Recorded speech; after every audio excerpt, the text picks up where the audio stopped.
band called me and said, how would you like to have Jordin Sparks in it? And I'm like, Jordin Sparks, are you kidding? Of course, we'd love to have her as part of this project. Me being a huge American Idol fan and watching her win it last year, and just the unbelievable success she's had, and she brings such an amazing amount of talent to this project, and it plays the role of Elizabeth for us. And wait till you hear her on this. I think you're really gonna just love what she did for us. What a light. She comes in a room, lights up the whole room. I had so much fun creating Elizabeth with her, and she listens and she takes directions. There's not a mean bone in that little girl's body. Look what the Lord has done for me. My people were ashamed of me, but now the Lord has taken away that shame. Mary, God has blessed you more than any other woman, and God has blessed the baby which you will give birth to. You are the mother of my Lord, and you have come to me. Why has something so good happened to me? When I heard your voice, the baby inside me jumped with joy. You are blessed because you believed what the Lord said to you would really happen. No. He will be named John. When I was asked to play Elizabeth for this thing, I was kind of just taken aback by it, because I remember, being taught this story and listening to it in school, the school I went to, and at Sunday school, and to be able to play her, and it's a pivotal moment in the story of Jesus when Mary comes and she just doesn't know what to do, and Elizabeth is kind of the one that encourages her and tells her that it's going to be okay. So I feel very, very honored to be playing that part. My mom's been reading the Bible to me since I was a baby, so just been, my mom would read me Bible stories when I was younger, and it was the one with the lots of pictures in it, the one that you read when you were little, and I think I accepted Jesus into my heart when I was 4 years old. It's kind of hard to exactly carry a Bible with me everywhere, so my church, it's really cool. They have this thing called Grace Mail. It's a daily devotional that comes straight to my phone.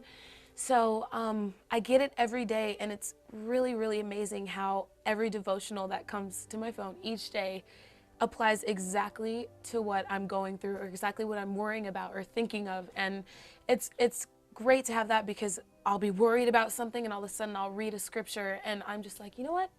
It's okay. I'm just going to give it to him. It's all right. And it helps a lot, because in what I do and in the industry that I'm in, things get really crazy and can build up very, very fast. So thank you.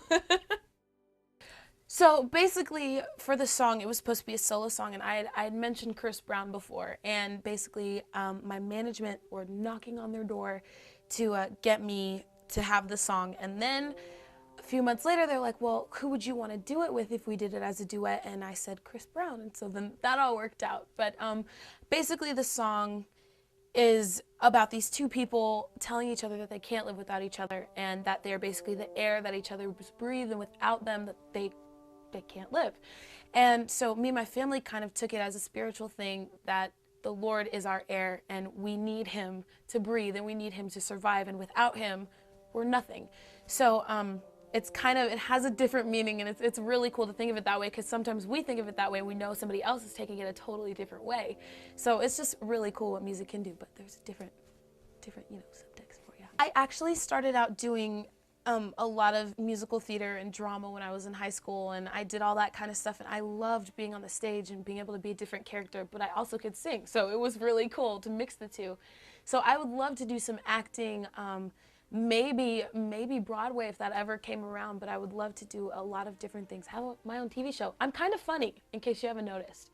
I guess I would give them the same advice that people gave to me, would be to do it because you love it, and not because somebody is pushing you to do it or because somebody else wants you to do it. You need to do what makes you happy and what you love. So I would definitely say that if you are going to sing or cook or be a pediatrician or whatever you're doing, to definitely do it just because it makes you happy, because in the end it's what you're going to end up doing, and you got to be happy with, the 30 plus years of the stuff you're going to be doing. So be happy with what you're doing, work hard at it.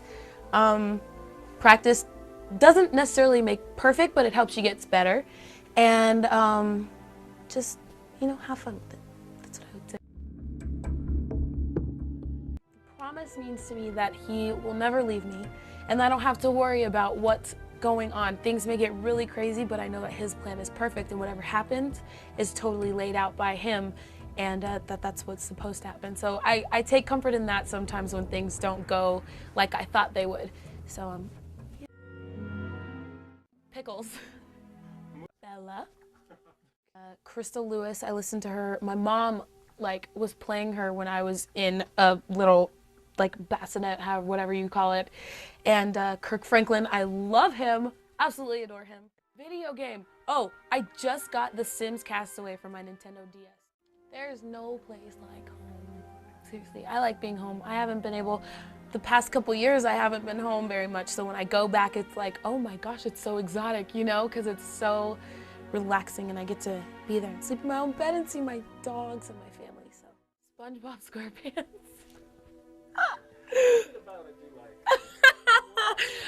I don't know. It cracks me up. It's a yellow sponge talking underwater. Like, who could not think that's funny?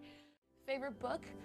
Redeeming Love by Francine Rivers. I've read it like 10 times. 10 times. And every time I start bawling my eyes out and I start feeling what the person is feeling. No other book has ever done that to me.